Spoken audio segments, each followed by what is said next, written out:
Yesaya zviri sei maghetto youth kazita ndesekuru Gudo kana kuti Sekuru G Sekuru Gudo Picture vari paCape Town apa ka DJ Asan from S-Mac Productions vane chingungu ndengu chiriddim chikoncho chinyowani amena kuti Asan anobika sei mariddim ake anongotapira ane sugar ane I don't know how to explain this. So DJ Asan wangoti Sekuru Gudo chiriddim icho chimboitai zvamagara muchingoita ndikati ai wakamuzukuru ndongodzokorodza ngoma ndiyo unoziva kuti zvimariddim zvakadai ndinoita zvekubhuraudza ndoita zvekutswanya ndoita zvekuumburudza mumadhaka kakuri kuwachisa riddim. Saka ndoda kuti mungonzwa kuti ndachiita sei chiriddim ichi, but ndisati ndadaro ziveka kuti recording is in progress. Mwana wese mhanya paDJ Asan izvezvi unogara wapedza masports. Chimwe chinhu chandida kuudza ndechekuti pane surprise pangoma irori ndaintroduce new artist anonzi Joyce.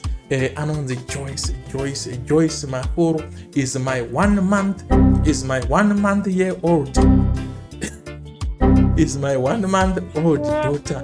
Ka afichawo pasong iyoyi muchangomunzwa zvaanenge achiita, ndopa muchaona kuti ma1 Sekuru vangu muroi here, ambuya vangu muroi here, otete vangu muroi here, matindirambe vabereki vakandirera, amai vangu muroi here, baba mukuru vangu muroi here, ambuya vangu muroi here, kuzvavarivo vabereki vakandirera, pakuti ine ndakarerwa nagogo kuita rume kudai ndigogo. Nasimondi timbu ya muroi ibo ere inini.